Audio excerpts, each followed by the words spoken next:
Cad Bane is one of the greatest bounty hunters of all time, owing largely to his skill but also his use of obscure and deadly weaponry. During his early years, Cad Bane had worked with and was mentored by the father of Boba, Jango Fett. From him, he learned about the rare and dangerous weaponry used by the Mandalorians that was often used to combat Force sensitives. If you wanted to be the best of the best, skill could only get you so far, and Cad Bane knew this. Today we'll be exploring some of the weapons Cad Bane had in both canon and legends, discussing how they worked and what made them so deadly. But before we start, I'd like to say a big thank you for 200,000 subscribers over on my main channel. I'll probably only be uploading shorts and 1 to 2 minute videos over on Vader's Fortress due to algorithm reasons, but I'll be posting longer content over on this channel, so make sure to subscribe if you haven't already. Anyway, back to the video. First of all, let's start with a Legends weapon that was extremely deadly against Jedi. And I do apologise for the lack of images, unfortunately there was never an official image of this super deadly and unique weapon.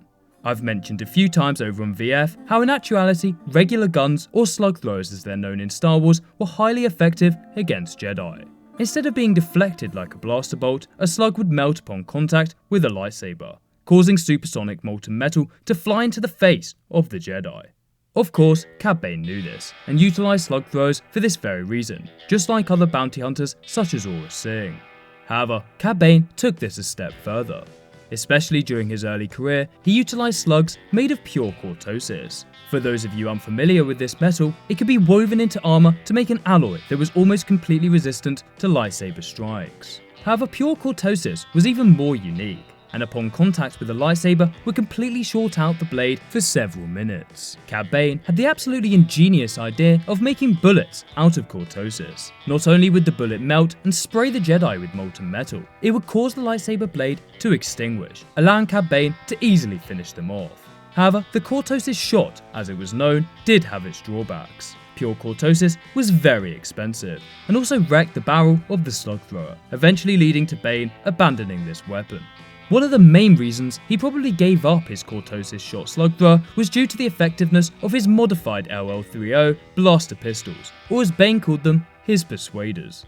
Like Jango Fett's pistols, these were made with a special alloy that dissipated heat very quickly, preventing them from overheating. This allowed for a very high rate of fire, which would overwhelm the defences of most Jedi, making them the perfect weapons for a bounty hunter like Cad Bane. Next up, we have his breathing tubes. And I know these aren't exactly deadly, but they are extremely useful in countering the force abilities of Sith Lords, so I thought they deserved a mention. Many assume that Cad Bane requires these as he is an alien species, requiring the apparatus to breathe in an oxygen-rich atmosphere, much like Plo Koon. However, this is not the case. Cad Bane was a Duro, an ancient species distantly related to the Neimoidians, who were very much capable of breathing in oxygen-rich atmospheres. However, like most of his equipment, the breathing tubes were specifically designed to help him defeat Force sensitives. Not only could they help him breathe in hostile environments, they provided him with oxygen even if he was Force choked. An especially useful weapon for a bounty hunter that spent a lot of time working for Sith Lords, with the nasty habit of force choking those they were displeased with. However, by far the most useful, and almost certainly his most deadly weapon, were his wrist gauntlets. Much like the Mandalorian gauntlets, these contained a whole host of weapons and gadgets that helped him defeat his enemies. These gauntlets were custom made, and throughout his life, Cad Bane made several alterations to them in order to adapt to his changing needs. During the Clone Wars, they were largely designed to combat Force sensitives, and contained flamethrowers, projectile launchers, as well as stunners.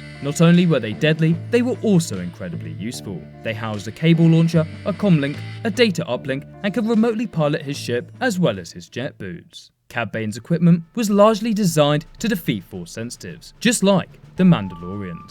His stunners mimic Force lightning, his jet boots allowed him to jump as high as a Jedi, while his breathing tube stopped him from being Force choked. However, due to the love of his signature hat, Cad Bane refused to wear a helmet, seeing it as cowardly. In the cancelled final season of the Clone Wars, this lack of a helmet ultimately led to his downfall during a standoff with Boba Fett. Let me know down below if you think Cad Bane will meet his end in a similar way in canon. Thanks for watching guys, and as always, may the Force be with you.